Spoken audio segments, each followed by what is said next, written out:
بسم الله الرحمن الرحيم. اعزائي المشاهدين، اعزائي المستمعين، اصدقاء البرنامج، ازيكم؟ عاملين ايه؟ يا رب تكونوا بصحه وبعافيه وزي الفل. في البدايه ما تنساش ان انت تصلي على الحبيب صلى الله عليه وسلم. ما تنساش الصلاه على الحبيب، مهمه جدا. بعد ما صليت على الحبيب بفكرك برضو ما تنساش ان انت تشترك في القناه وتفعل زرار الجرس عشان يوصلك اشعارات بحلقاتنا الجديده.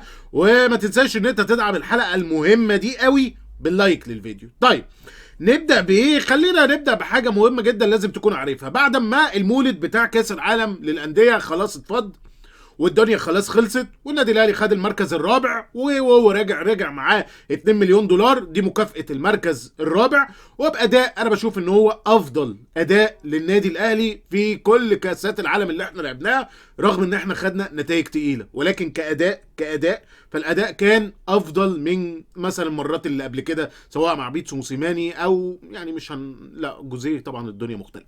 فطبعا الموضوع مختلف، ولكن الاداء كان كويس، وده اللي انا بهتم بيه، الاداء، لان الاداء ده بيقول لك انت فيما بعد رايح فين.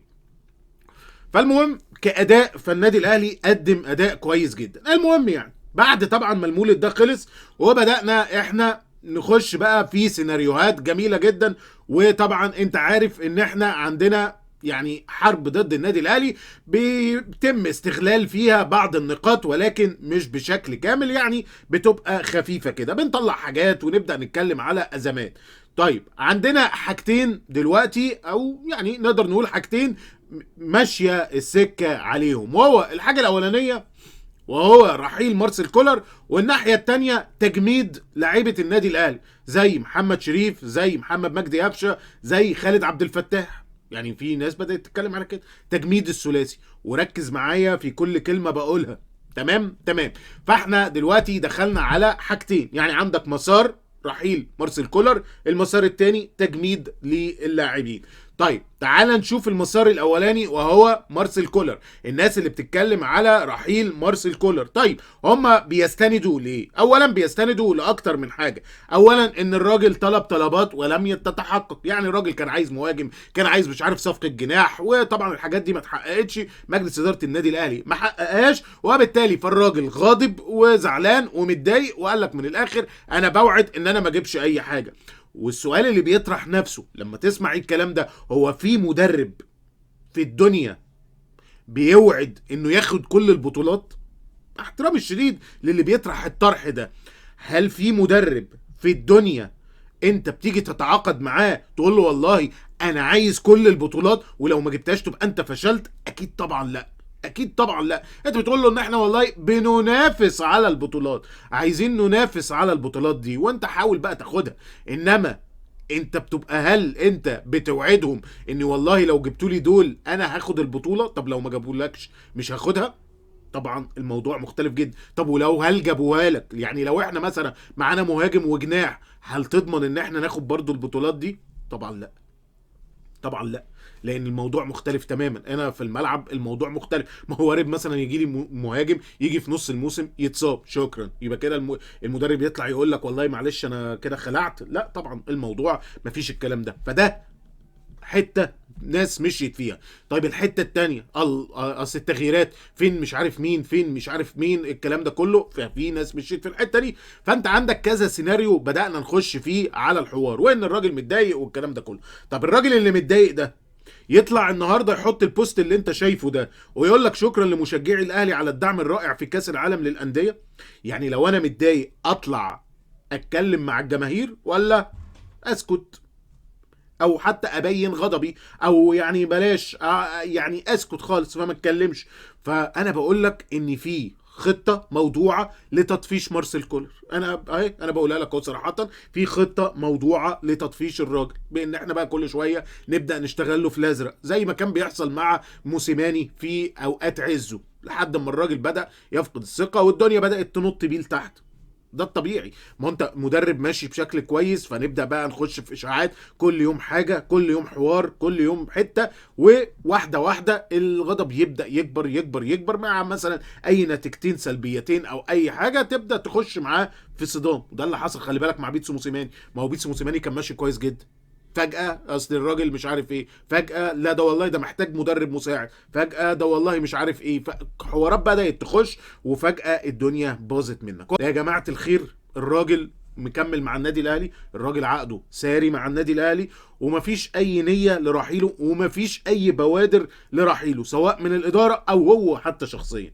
وبالتالي المطلوب هو غلق صفحة كاس العالم للأندية بكل ما فيها وكل ما عليها، ونبدأ نركز في المباراة الصعبة بتاعة يوم السبت اللي هيكون فيها عندك غيابات. وخلاص أنا اتأكدت من الموضوع، أنت عندك غيابات في المباراة دي زي خالد عبد الفتاح، زي عمرو السولية، أكرم توفيق وكريم فؤاد، الاثنين المصابين. الناس دي موجودة في القايمة، وبالتالي أنت مش هتستعين بيهم طول أفريقيا.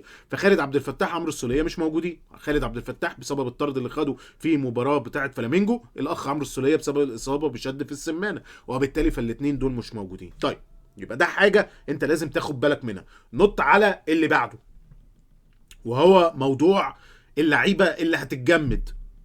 طيب هنجمد اللعيبه ليه؟ قال لك والله بسبب ان هم ما ظهروش بشكل كويس جدا في المباريات بتاع كاس العالم للانديه. انت متخيل الطرح؟ انا بنافس فين وبلعب ضد مين، فبتكلم فين؟ فاحنا هنجمد اللعيبه دي. طيب عايز اقول لك حاجه، مفيش اي قرار جوه النادي الاهلي ولا غضب ولا اي حاجه من اي لعيب. حتى سيد عبد الحفيظ قال لك مفيش عقوبات على اللعيبه. اعاقبهم بناء على ايه؟ هي الناس اثرت؟ يعني انت هل شفت في لعيبه اثرت؟ طبعا في لقطات في المباريات تشل، يعني في مثلا انفرادات لشريف تشل، في والله بلنت اتحسب ضد علي معلول يزعل، الاخ خالد ديان جدا الراجل اسيست يضايق، الاخ خالد عبد الفتاح خد طرد مش عارف ظالم، اوكي، مش عارف مين بصل مين، اوكي دي خلاص. بس السؤال اللي بيطرح نفسه، هل انت تقدر في الوقت الحالي تجمد اي لعيب؟ طب هل انت عندك رفاهية استبدال اي لعيب؟ اللعيبة اللي موجودة حاليا معاك دي سواء انت وافقت او ما وافقتش هم مكملين معاك لنهاية الموسم. حبيتهم، كرهتهم، شايفهم احسن حاجه، شايفهم اسوأ حاجه، هم مكملين لاخر الموسم. وخلي بالك عشان برضو ممكن واحد يقول لي انت بتغير كلامك، انا معترض على لعيبه كتيره بس خلاص هو مكمل معايا لنهايه الموسم. وبقولها لك صراحه، انا شريف مش شايفه احسن مهاجم يكون في النادي الاهلي، بس الراجل مكمل معايا لاخر الموسم. في اخر الموسم نبدا نتكلم سواء يكمل ولا يمشي. بس دلوقتي وانا داخل على بطولة مهمة جدا يوم السبت الجاي ضد الهلال السوداني، الهلال اللي خسر اول مباراة قدام سان داونز، الهلال اللي بيلعب على ملعبه وماتش صعب جدا، واحنا ما عرفناش نكسب في الملعب ده ولا مرة. فنبدأ نخبط في اللعيبة دلوقتي؟ اكيد طبعا لا. انا رسالتي او انا الهدف من الفيديو ده هو رسالة الى الهدوء. خلاص الموضوع اتقفل ونبدأ صفحة جديدة. لا في مشاكل مع كولر، وانا بقولها لك اهو، لا الادارة في مشاكل ما بينها وما بين كولر، ولا كولر غاضب ولا الكلام ده كله. اتنين، لا في اي قرار بتجميد اي لاعب ايا كان مين، مفيش اي قرار بالتجميد، وكل اللعيبة متاحة، كل اللعيبة دلوقتي متاحة لمارسيل كولر. وفكرة ان والله اصل كولر ما جابش والله برونو سافيو وكريستو، واصل لو مش عارف ايه، خلاص كل اللوهات دي كلها خلاص اقفل عليها، لانها خلاص لا محل لها من الاعراب. البطوله خلصت بما لها وما عليها، وانت طلعت رابع، خلصت خلاص. لو كان لو ما تضمنش ايه اللي كان ممكن يحصل. ممكن اللعيبه دي كانت تقيد وتنزل برضه ما تكسبش. الموضوع بسيط وسهل، والراجل هو اللي بيسوق، وانت المفروض ان انت تسيبه يسوق من الاخر. يعني هو الادرى بكل شيء. اعتراضاتنا او الكلام ده كله في مجال ان انت بتحاول تشوف الافضل، بس مش اكتر من كده. ما ينفعش ان انت تزود اكتر من كده. والكلام يا جماعه الخير على ان في مشاكل والكلام ده كله، انا بقول لك احذر، لان الفتره الجايه هيبقى كتير جدا. فده حاجه. طيب هنخش بقى على الاخبار بتاعتنا العاديه. عايز اقول لك ان النادي الاهلي النهارده هيوصل لمطار القاهره، يعني البعثه هتوصل للنادي، هتوصل لمصر وخلاص الساعه 10 مساء، وهتاخد راحه يعني ممكن تصل ل 72 ساعه، 3 ايام تكون راحه. وبعد كده هيبقى في العوده للاستعداد لمباراه الهلال السوداني يوم السبت الجاي. فانت عندك مباراه، بص في السريع اهو، فانت لازم تقفل بقى كل الملفات المفتوحه دي كلها. فيوم السبت الجاي انت هتبدا المعترك الافريقي، وانت المره دي بقى عايز تاخد البطوله، فلازم نهدي الدنيا مع الكل.